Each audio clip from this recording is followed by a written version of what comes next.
बिस्मिल्लाहिर्रहमानिर्रहीम। अस्सलाम वालेकुम। Welcome to listen your body. दमा को हमेशा से ही फेफड़ों की बीमारी समझा जाता रहा है कि भाई हमारा ये दमा में जो से हमारे फेफड़े ख़राब हो गए हैं और हमने फेफड़ों पे फोकस करना है, और वो उसी की ही मेडिसिन पे फोकस कर रहे होते हैं कि हमें ऐसी मेडिसिन मिल जाए जिससे हमारे फेफड़े ठीक हो जाए, जबकि इसके पीछे अस्थमा के पीछे एलर्जीज़ हैं। और वो एलर्जी किसी भी चीज़ से हो सकती है, जैसे कि पोल्यूशन है, आजकल हमारे एनवायरनमेंट में बहुत ज़्यादा पोल्यूशन हो गई हुई है, वो हो सकती है उसकी वजह, पोलन हो सकते हैं उसकी वजह, कोई खुराक हो सकती है जैसे दूध हो गया, गंदम हो गई, उनके खाने से आपको एलर्जी हो जाती है। उसके अलावा आप लोग अगर किसी ऐसी फैक्ट्री में काम करते हैं कि जहाँ पे केमिकल वगैरह हैं, उससे आपको हो सकती है। अगर आपका घर ऐसे एरिया में है जहाँ पे फैक्ट्रीज वगैरह हैं, उसकी वजह से हो सकती है। स्मोकिंग की वजह से हो सकती है कोई, और ये जो पार्टिकल्स होते हैं जानवरों के गंदे जो मवाद होते हैं वो फ़िज़ा में जब आ जाते हैं, वो जब जिस्म के अंदर जाते हैं तो उसकी वजह से हो सकती है। यानी कि उस एलर्जी का हम कोई एक मैं नहीं बता सकती हूँ कि आपको किसी एक चीज़ की वजह से एलर्जी है, कुछ भी उसकी रीज़न हो सकती है। लेकिन उसमें जब क्या होता है, वो पार्टिकल्स आपकी बॉडी के अंदर जाते हैं तो आपका जो मदाफ़ती निज़ाम है वो उसके ख़िलाफ़ लड़ना शुरू कर देता है, और उसके दौरान आपके फेफड़ों में होती है स्वेलिंग, इन्फ्लेमेशन, कट लगते हैं वहाँ पर, और वो फिर वजह बनते हैं उसकी सांस की नालियों को तंग होने की। जब वो तंग होती हैं नालियाँ, तो जब वो दमा का जो मरीज़ है वो सांस जब लेते हुए तो उसे इतना इशू नहीं होता, सांस बाहर निकालते हुए उसका वो अटैक होता है और वो उसके लिए प्रॉब्लम बन जाता है। आज के इस वीडियो में मैं यही बताने वाली हूँ कि जो दमा के मरीज़ हैं वो बिल्कुल 100% इसे रिवर्स कर सकते हैं। ये दो चीज़ों को मैं आज लेके चलूँगी, और आप अगर इन दोनों चीज़ों पे अमल करेंगे तो 1 महीने के बाद आप लोग यहीं आके बताएंगे कि हमारा अस्थमा रिवर्स होना स्टार्ट हो चुका हुआ है, हमें बहुत ज़्यादा रिलीफ मिल चुका हुआ है। ठीक है, तो अब वो दो चीज़ों में क्या है, मैं हमेशा आप लोगों से इस चैनल पर बनाने का मकसद यही था मेरा कि मैं लोगों को बताऊँ कि वो कितना आसानी से अपनी एक्सरसाइजेज अपनी लाइफ में ला के अपनी बीमारियों को रिवर्स कर सकते हैं। 60% रोल जो उनसे है वो एक्सरसाइजेज प्ले करती हैं। 60% रोल एक्सरसाइज का होगा, मैं आज एक्सरसाइज भी इसके लिए आप लोगों को बताऊंगी, और बाकी जो 40% रोल है वो विटामिन्स हैं, जो कि अगर कोई ज़रूरी सप्लीमेंट है वो मैं बताऊंगी, और डाइट बताऊंगी कि आप लोगों ने ये खुराकें आपने खानी हैं, ये छोड़नी है, तो उसके थ्रू आप लोग अपना ये दमा रिवर्स कर सकते हैं। अगर आप लोगों को लगे कि वीडियो इन्फॉर्मेटिव है, इसे लाइक करें, शेयर करें, मेरे चैनल पर न्यू है तो सब्सक्राइब करें ताकि मुझे मोटिवेशन मिलती रहे। अब इसमें एलर्जी की बात आ रही है, जब कुव्वते हम सबसे पहले अच्छा पहले मैं एक्सरसाइज की बात कर लेती हूँ कि आप लोगों ने एक्सरसाइज का क्या रोल है और आप लोगों ने किस तरह से इसे स्टार्ट करना है। और आज से ही आप लोग इसे स्टार्ट करेंगे तो आप लोग 1 महीने बाद अपना वो देखेंगे कि हमें कितनी इम्यूनिटी और हमारा कितना वो सांस का जो निज़ाम है अंदर सारा फेफड़ों का वो कितना स्ट्रॉन्ग हो गया है। होता क्या है कि एक आम इंसान जो है वो 1 मिनट में अपने अंदर 8 से 12 मरतबा सांस लेता है और 5 से 6 लीटर जो सी हवा अपने अंदर लेके जाता है। जो दमा का मरीज़ है वो 15 से 20 मरतबा वो सांस लेता है तेज़ी से, ठीक है, और उसमें उसके जो सी है ऑक्सीजन जो हवा है उसके अंदर 12 से 15 लीटर उसके अंदर हवा जाती है। अब आप लोग सोचेंगे कि उसमें हवा ज़्यादा जा रही है तो ऑक्सीजन भी ज़्यादा जा रही है, तो फिर उसे अटैक क्यों होता है, फिर उसे सांस लेने में मुश्किल क्यों आती है। मैं बताती हूँ कि इसमें रीज़न क्या है। ऑक्सीजन का हमारे जिस्म के अंदर या फेफड़ों के अंदर होना ये नहीं है कि ऑक्सीजन ज़्यादा ले ली है तो वो ब्लड में भी चली गई है, उसके लिए हमें कार्बन डाइऑक्साइड चाहिए होती है। ठीक है, उतना ऑक्सीजन से ज़्यादा ज़रूरी है कार्बन डाइऑक्साइड हमारे ब्लड में ऑक्सीजन ले जाने के लिए। ठीक है, कार्बन डाइऑक्साइड का इतना इंपॉर्टेंट रोल है। अब जब आप लोगों ने करना क्या है कि आप लोगों ने नाक के थ्रू सांस लेना है, उसे थोड़ा रोक के रखना है और मुंह के थ्रू आप लोग निकालेंगे। जब नाक के थ्रू सांस लेंगे, यहाँ से जब सांस लेते हैं तो नाइट्रिक ऑक्साइड गैस पैदा होती है यहाँ पर। ठीक है, वो आप लोगों के लिए आसानी अंदर वो पैदा करती है हमारे ऑक्सीजन को भी ब्लड में जाने के लिए। और नाइट्रिक ऑक्साइड पे मैं अलग से एक वीडियो बनाऊंगी। आपने ये याद रखना है कि हम नाक के थ्रू सांस लेंगे तो नाइट्रिक ऑक्साइड जो सी गैस है वो यहाँ पे प्रोड्यूस होगी और हमारे लिए आसानी पैदा करेगी। और दूसरे नंबर पर आप लोग जब थोड़ा उसे रोक के रखेंगे अंदर सांस को, तो उसमें क्या होगा, कार्बन डाइऑक्साइड अंदर रह रही है आपके, फौरन बाहर नहीं निकल रही है। ठीक है, और कार्बन मैंने अभी क्या बताया कि ब्लड में ऑक्सीजन को ले जाने के लिए कार्बन डाइऑक्साइड चाहिए। अब जितना रोकेंगे उतनी ही ऑक्सीजन, ये आपने समझना है कि जितनी देर हम सांस रोकेंगे उतना ही हमारी जो ऑक्सीजन है ब्लड के अंदर जल्दी जल्दी वो जाएगी, ब्लड के अंदर शामिल होगी। ठीक है, ऑक्सीजन जाएगी तो वो आसानी होनी है, इन्फ्लेमेशन भी कम होनी है और सांस लेने में भी आसानी होगी।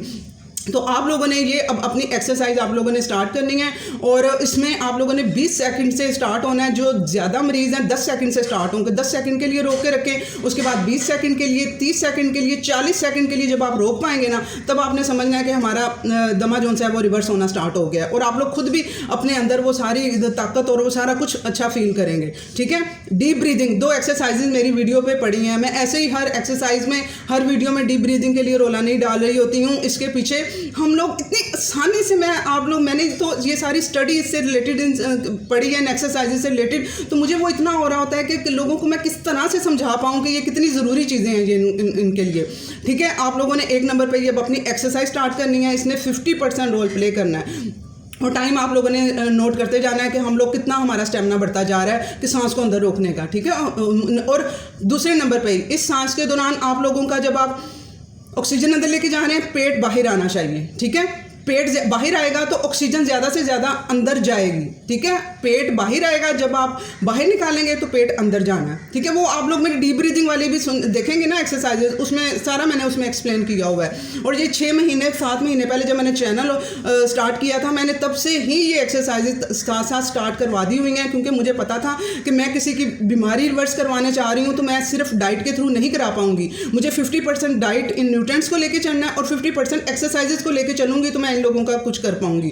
तो आप लोगों ने वो देखना है। ठीक है, पेट बाहर आना चाहिए और जब अंदर लेके जाएं ऑक्सीजन, सांस अंदर लेके जाएं, पेट बाहर आना चाहिए। जब मुंह से आप लोग बाहर निकालेंगे सांस को, तो कार्बन डाइऑक्साइड को, तो तब अंदर जाना चाहिए पेट आपका। ठीक है, ये आप लोगों ने अपनी एक्सरसाइज करनी है।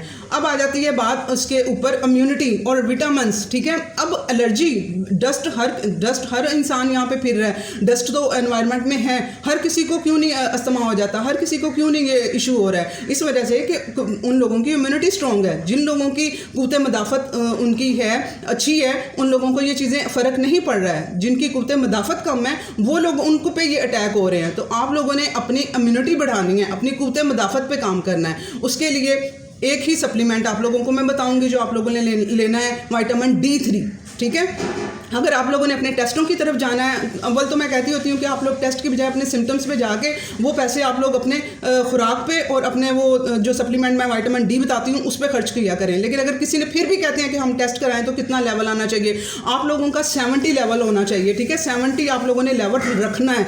ठीक है, अगर उसके ऊपर टेस्ट रिपोर्ट के ऊपर लिखा भी होगा ना कि अगर आप लोगों का 30% 40% मैक्सिमम लिखा होगा, आपने तब भी उतना नहीं करना है, हमने उससे ऊपर जाना है उस लेवल से। ठीक है, एक आम इंसान को भी अपना जो सा है आजकल के दौर में अपना विटामिन D3 का लेवल, क्योंकि हमें वो मिल ही नहीं पा रहा है ना, हम लोग वो धूप नंगे जिस्म करके हम लोग धूप लेते ही नहीं है, वो तब हमें धूप से मिलेगा जब नंगी स्किन के ऊपर वो पड़ेगा। और ऊपर से हमारे जो ये डार्क हमारे पिगमेंट है हमारे जिस्म के अंदर, वो भी उसे एब्जॉर्ब नहीं होने देता। हमारी एज 30+ वो नहीं होने देती है, तो इस वजह से हमें सप्लीमेंट के थ्रू ही उसे लेना है।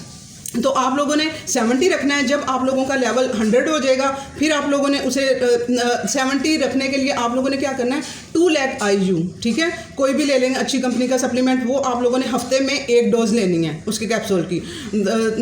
हर हफ्ते 1 महीने तक आप लोगों ने उसका हर हफ्ते 1 कैप्सूल लेना है। उसके बाद आप लोग अपना वो जो टेस्टों की तरफ जाएंगे वो देखेंगे कि 100 हो गया, 100 हो जाएगा तो फिर 2 हफ्ते बाद आ जाना है। जिन्होंने टेस्ट नहीं कराने हैं, जिनके पास पैसे नहीं है टेस्टों के, परेशान मत हो, वो लोग एटलीस्ट अपना, उन्हें ये विटामिन D3 तो लेना ही पड़ेगा। ठीक है, ये लेना ही है। तो आप लोगों ने वो 2 लाख IU अपना सप्लीमेंट 1 महीना वो लेना है, हर हफ्ते लेना है। उसके बाद आप लोगों ने 2-2 हफ्ते का गैप रखना है और ये कंटिन्यू आप लोगों ने 3 से 4 महीने तक रखना है। उसके बाद आप लोगों ने अपने लेवल देख के कि अब हमारी इम्यूनिटी, हम लोगों को बुखार कम हो रहा है, नज़ला कम हो रहा है, उससे ये सारी चीज़ों से आप लोगों को पता चल जाएगा कि हमारा विटामिन D कि हम कहाँ पे है हमारी बॉडी का। तो आप लोग फिर 3 हफ्ते पे आ जाएंगे 5-6 महीने बाद। अभी जो अस्थमा के पेशेंट हैं उन्हें तो इसकी बहुत ज़्यादा हाई डोज में ज़रूरत है, वो लोग बल्कि 2 महीने तक ये 1 वीक में 2 लाख IU 2 महीने तक, क्योंकि सर्दियाँ भी आ गई हैं अब। ठीक है, 2 महीने तक आप इन सर्दियों के महीनों में हर हफ्ते वो दमा के मरीज़ 2 लाख IU वो लोग लेते जाएं।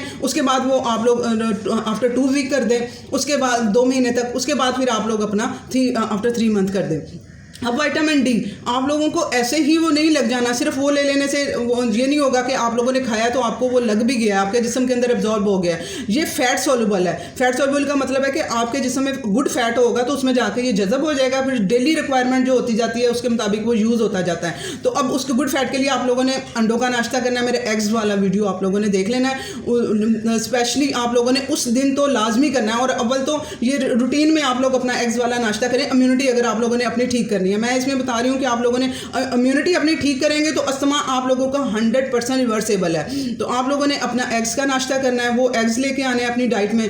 उसके बाद विटामिन सी हम लोगों के लिए बहुत ज़्यादा ज़रूरी होता है। ये दूसरे मिनरल्स को भी जो हम डाइट के थ्रू सारी चीज़ें ताकत वाली ले रहे होते हैं उनको एब्जॉर्ब कराने के लिए।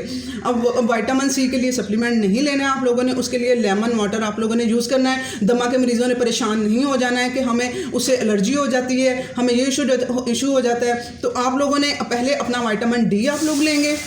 2-3 दिन के बाद आप लोग उसके हाफ लेमन से स्टार्ट करेंगे। हाफ से स्टार्ट करके 1 लेमन पे आप लोग आएंगे और आप लोगों को कुछ नहीं होगा, ये गारंटीड है। आप लोग खुद आके बताएंगे कि हम लोग अपना मॉर्निंग ड्रिंक जो लेमन वाटर आपने बताया हुआ है हम इंजॉय कर रहे हैं उसको, ठीक है। और विटामिन सी उसके थ्रू ही आप लोगों ने वो पूरा करना है।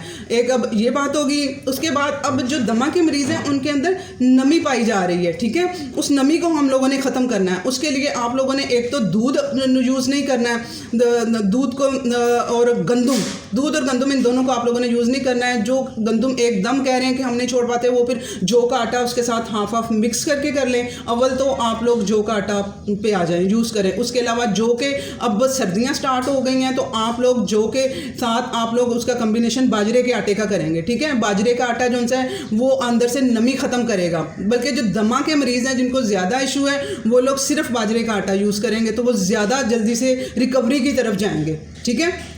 आप लोगों ने बाजरे का आटा वो यूज़ करना है, दूध और उसको छोड़ना है गंदम को, बाजरे के आटे पे आना है। और स्पेशली ये जब तक सर्दियां मार्च तक आप लोग ये बाजरे का आटा यूज़ कर सकते हैं। इसकी तासीर थोड़ी गर्म होती है तो लेकिन ये हमने नमी को भी ये ख़त्म करता है, अंदर से जो फंगस और ये वाले सारे इश्यूज़ होते हैं। तो आप लोगों ने बाजरे के आटे पे आना है। उसके अलावा आपने विटामिन सी अपना लेना है और विटामिन डी आप लोगों ने सप्लीमेंट ही लेना है। इसके अलावा आप लोगों ने अपने प्रोटीन अपने बढ़ाने हैं, ठीक है। प्रोटीन के लिए मेरे प्रोटीन सोर्स का वीडियो देख लीजिएगा कि दालों के थ्रू, गोश्त के थ्रू, सब्जियाँ कौन कौन सी हम लोगों ने लेनी है कि हमारा जो प्रोटीन लेवल है हमारा हाई हो।